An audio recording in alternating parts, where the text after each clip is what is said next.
as well as a number of other organizations. So it was a great opportunity to really look at what are the projected impacts of climate change in this area and what can we do about it. So we did that with 2 sets of workshops, one first on where are we most vulnerable, what's the science say, and where are we most vulnerable, and the second set then working with the stakeholders to develop adaptation strategies or preparation strategies for this area in particular. So you can find all of that on the NOPRCD website, noprcd.org. We've got the complete report, summarizes the science, summarizes the projected impacts, and then it has the strategies as to what you can do about it. If there's others out there who are looking for opportunities to apply for community-wide grants across the North Olympic Peninsula, NOPRCD is obviously a great organization to do that. So Kate is very open to that, the board is very open to that, so think about that and get in touch with Kate if you want to follow up on that. Now we're going to jump into, yeah, perfect transition there, yeah, we're going to jump into Local 2020. And Local 2020 is a nonprofit in town focused on Jefferson County and focused on sustainability and resiliency. And as you can see, we've got a variety of different action groups, and there's actually one group, we don't have Arts for Earth, not one one's here on the circle yet, but that's being added.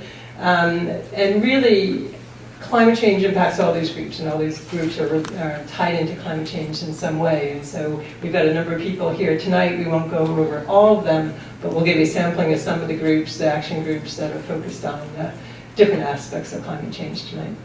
So go ahead. So I'll start off with climate action. We actually have 2 different subgroups within the climate action group, and each meet monthly. One is the climate outreach group, and the other one is climate change preparation. And there's the website if you want to get more details. And also just to mention, as was mentioned before, we have a sign-up sheet back there for not only Local 2020, but all the other organizations as well. And if you're interested, we're hoping with this community read, obviously that a lot of people are learning what's going on and getting motivated to do more. So just a chance to plug into some of the great activities going on. So the climate outreach group, our goal is to raise awareness and help educate the community as to what we all can do to reduce our carbon footprint. And as Deb mentioned, we have a city-county adopted goal to reduce our greenhouse gas emissions, and we want to help move the community toward that goal. We do it through a variety of educational events. One of the ones going on currently is called the Taming Bigfoot competition that some of you may have heard about. It's a team-based competition focused on reducing individual carbon footprints, but the team competes as a whole as well as individuals on reducing carbon footprint. It's been a lot of fun, been great turnout. We've got 14 teams and over 100 people that are participating in it, and the monthly meetings. Actually, I wanted to mention our final meeting and award ceremony is on Earth Day, April 22nd at the Quimper Unitarian Universalist Fellowship Hall at 7 o'clock, so I encourage you all to come check that out. And we also manage the jeffersoncan.org website, which is a local website focused on what you can do locally to reduce your carbon footprint. And it has everything from eating local to local transportation options to bike trails and ped trails and a whole gamut of things, as well as, of course, how you can make your home more efficient, ties to the PUD's rebates and those sorts of things. So really encourage you to check that out. The Climate Change Preparation Group is focused on the adaptation side. How do we best prepare for climate change? We were involved in that project we just talked about to plan for climate change, and now we're looking at helping move those strategies forward. We also helped with working on gathering input for the comprehensive plan for both the city and county related to climate change, and also helped organize the drought forum last year. So I encourage you to check us out and come attend one of our meetings or check it out online. I'll pass it on to the next person. So I'm representing 2020 Citizens for Local Food, and we are a community action group creating local, secure, and just food systems that strengthen our community, ecology, and economy. And since we're at the library, I wrote a story. So I will read my story to you. Yesterday, as I chopped and peeled to make an Irish potato soup, I was aware, process by process, of my kitchen's part in agroecology. It's spring, and the local potatoes, onions, and garlic are trying to sprout, while the local overwintered cabbages have a sharp bite. This makes them on sale at the co-op, but also in need of a knowledge of how to cook locally this time of year, slower, with heat, taking the roots back to their sweet beginnings.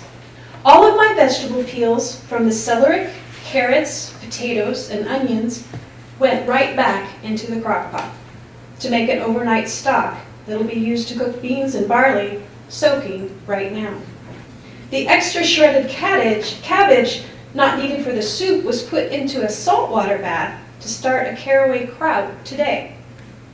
The cabbage's cores went into a half-gallon jar to make cabbage kvass, a lacto-fermented drink with lots of tonic qualities. I added 1/4 cup of whey and a tablespoon of sea salt to help it ferment. The whey is a byproduct for making fromage blanc, at home with local Jersey milk.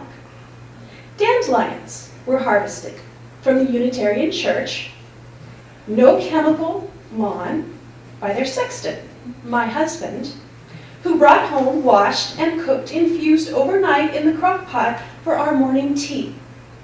And another half-gallon was used in the soup. After the soup was put away, I moved on to starting sourdough rye bread. Only 5 minutes to mix up, which fermented overnight, rose today, and is steaming for 4 hours in the crock pot and will be ready to eat when I get home. Next page. As a special treat, I also mixed up an Irish soda bread, which fermented overnight in milk kefir with oats, rye, and currants, all local. It baked this morning, and sorry, there are no leftovers. There's nothing special about any of this. I've been gardening, foraging, and cooking locally for 20 plus years. Many of us here have. What's exciting is that we're on the edge of others joining in, and that's worth jumping up and down for. Citizens for Local Food is poised and on the edge of our seat and eager to help that happen. You're all part of our local agroecology, part of an interrelated natural food system, a system of backyard gardens, community gardens, farms, fields, forest, and sea. Farmers, gleaners, cooks, market makers, businesses, schools, and social services, people with knowledge, and people who want the knowledge. We are the people part of the picture. Much more than food is shared as we trade resources, stories, recipes, and jars. It's our shared place and our shared life. Citizens for Local Food is a hub, an educational resource for food, ecology, community, and economy. Please look forward to hearing more from us in the near future. I'm Lisa again, and I'm representing or a member of the Beyond Waste group. And I want to say, while you were reading that, I was feeling this sense of peace and kind of calm come over me, especially since I was about to speak, and I realized that one quality that you brought forth for me is really attending to the cabbage, or really attending to what's there. And interestingly, when we talk about waste and garbage, sometimes I get that same sense of being centered because we're actually looking at something that is. Sometimes ideas can seem overwhelming to me, but when I look at things such as what should I buy, or how do I treat this bag, I can sometimes feel overwhelmed, but other times, especially in the group of Beyond Waste, there's a creativity that comes with relating to the material world. And the people in the Beyond Waste group, we meet once a month. And what I think we all share is that we're somewhat excited about garbage, which might seem strange to people who aren't. But if you're interested in garbage, or you're interested in knowing why someone might be interested in garbage and learning to make less waste, because that's the ultimate goal, you are welcome to join us. I am truly honored to be among the people here tonight. This is what an amazing community we have, huh? I'm here to speak for the Energy Action Group of Local 2020, but first I want to thank a few people. Cindy Jane and Judy Alexander and Deborah Stinson for helping put this together. Especially Judy and Cindy have worked really hard to put this this week together, and I think that's pretty remarkable, and I want to thank them especially.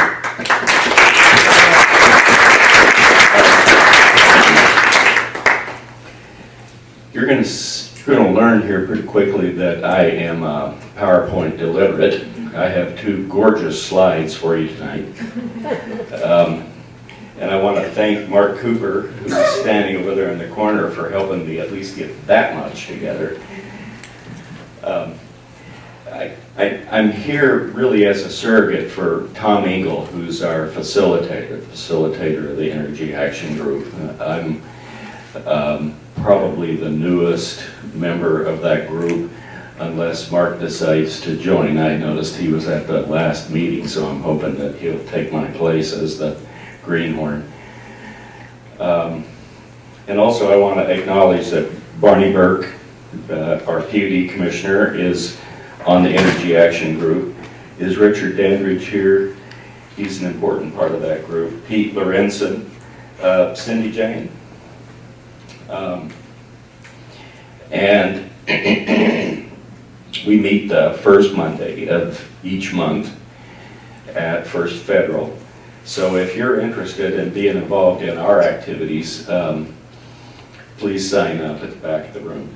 So you'll see that our mission is to educate the community on energy policy, technology, and trends, to rethink how we power our community, reduce greenhouse gas emissions in Jefferson County by conserving energy in commercial, industrial, and residential applications, transitioning to electric and other non-carbon fuel vehicles. Our electricity in Jefferson County is virtually carbon-free because it comes from BPA, which is mostly hydropower, and investing in local renewable energy production.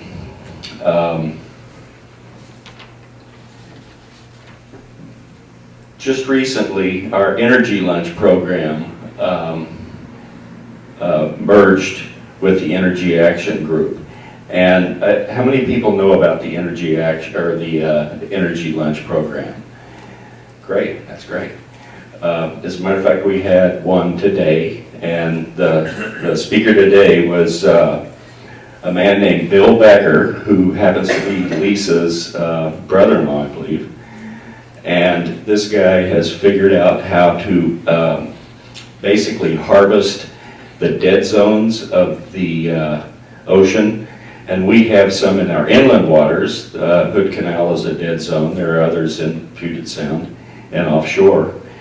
And he's trying to figure out how to harvest that carbon-rich dead area out there and convert it to fuel and fertilizer. And if that works, it could mean a significant change in the carbon load in our environment. That's the kind of program that we have. Recently, we had a man from Wilpolstried, Bavaria in Germany, here to tell us how his community, that is roughly a third the size of Port Townsend, managed to become totally energy self-sufficient in 17 years. Now they sell 6 million euros of energy back into the grid, the regional German grid. And that was certainly inspiring, and it's spurred us to start a group to begin to look at how we could possibly do the same thing. If you're interested, we have video archives of all of our Energy Lunch meetings, presentations at that site. One other thing, time for me to stop, but I just want to real quickly, recognize Steve Evans here from KPTC Radio. He was at the Energy Lunch today, and this guy has a pulse on what's happening in Jefferson County, and I'm really grateful to see him here and to have him in this community. Thanks. So as you can see, L2020 has lots of action groups, and we are basically the newest of the action groups.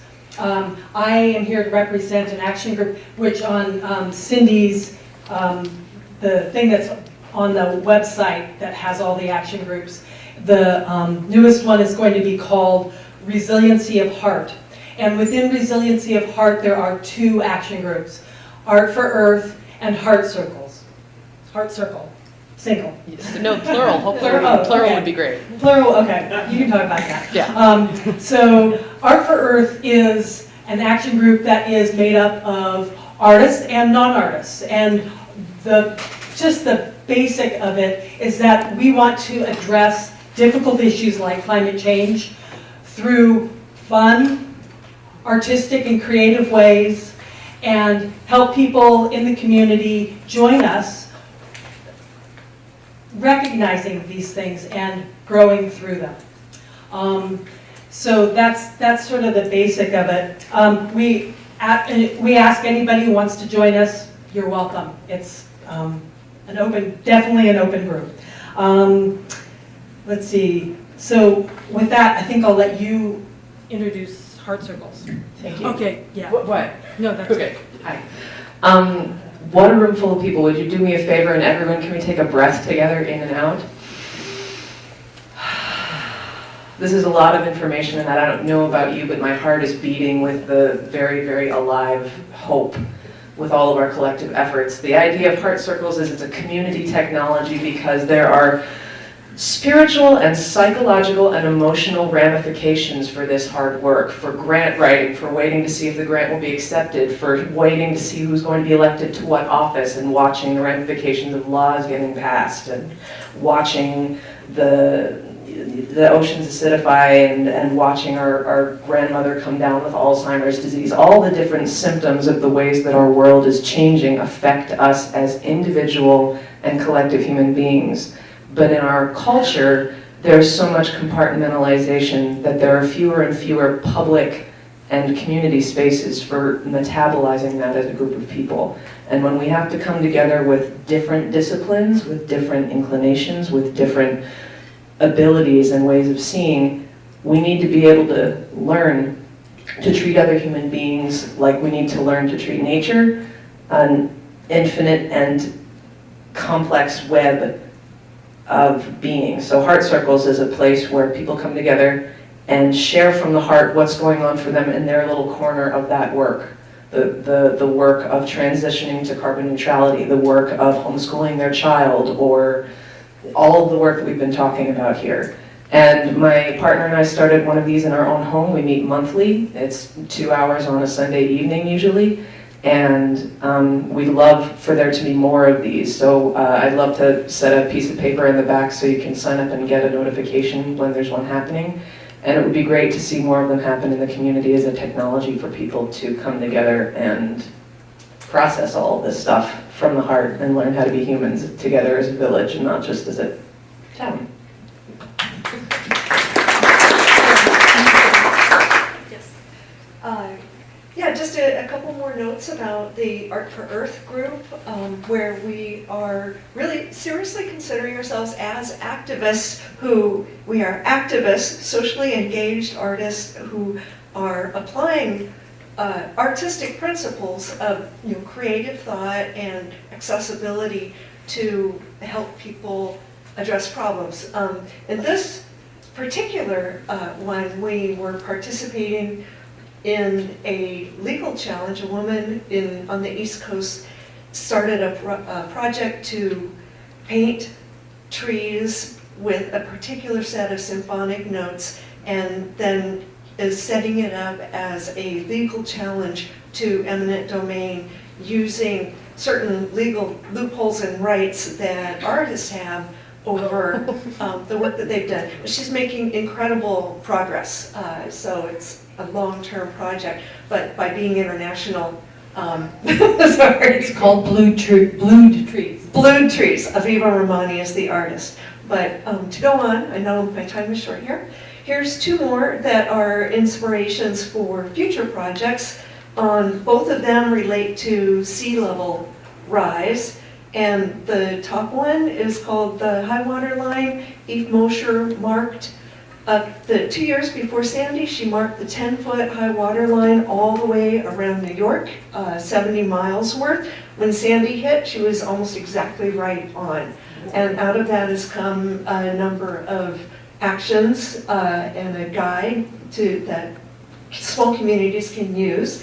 The lower one is a group of South African dancers who are doing the same thing, basically protesting about sea level rise at one of the international meetings. I'm sorry, I can't remember.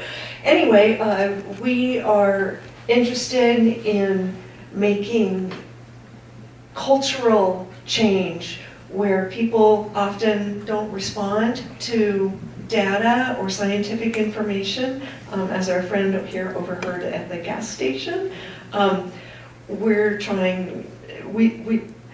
We offer other ways of trying to engage people into paying attention. So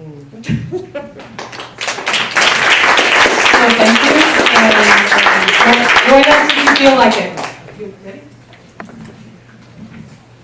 Wow, thank you so much. I'm just so inspired. Naomi Klein said that one of the ways we can change our world is to change the stories we tell ourselves, and tonight is filled with hopeful stories. Thank you all so much. And especially Stevie, I hope you will run for president someday.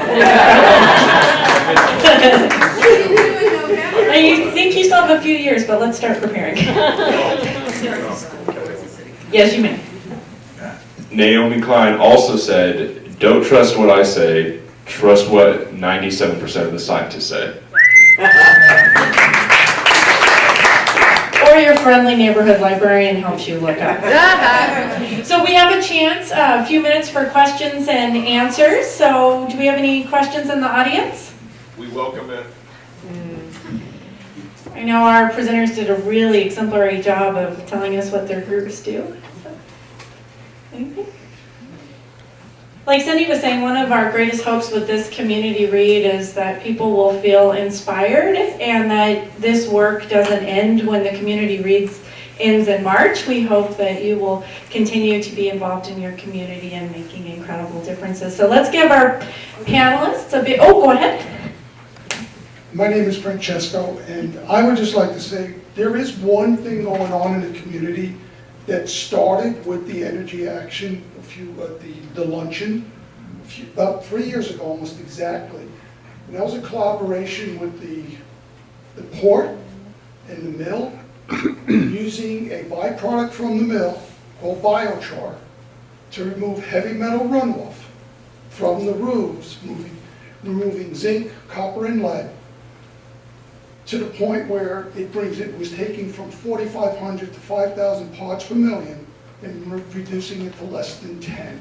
Wow. In order to work, and that was the work of Al Carnes at the port, who was forward-thinking enough to get that in. That now is through several ownerships at the mill, and I have to say that the mill have been unbelievable partners throughout this entire process. And now we're working with them to take that biochar. It also is a phenomenal soil amendment which sequesters carbon. And so just Google biochar. It's happening now. And that's one thing, as far as the sequestering of carbon, is a healthy soil biota sequesters an enormous amount of carbon. Biochar also retains moisture, and if we remember what happened last year, will help the local farmers. It retains nutrients, whether you're doing it organically or using NPK, it helps stop leaching away. And this was all part of something that was presented here, so it does work. That's incredible. Thank you so much. Yes, you want to come up? Can I make sure the same Yes. opportunity I did last time? Yes, please. Hi, my name is Jessica Flum, and I know many of you know me here. I just first want to thank all of you. This has been an incredible evening, and also as the mom of the only little kid in the room. I also want to invite you all to get engaged in one action step when you go home this evening, if you wish, that is very short, sweet, and simple. And for those of you who are at the climate change film, I am going to be repeating my announcement briefly. So thank you for bearing with me. I've been working on a new project. Many of you know me for a film about the Elwha River, but most lately I've been working on a short film about the Salish Sea. And it is essentially an effort to, I'm supporting an effort as a filmmaker to help designate the Salish Sea as a particularly sensitive sea area under the UN, which is, it's a program overseen by the International Maritime Organization. In a nutshell, this is an effort being led by Friends of the San Juans, which is a neighboring nonprofit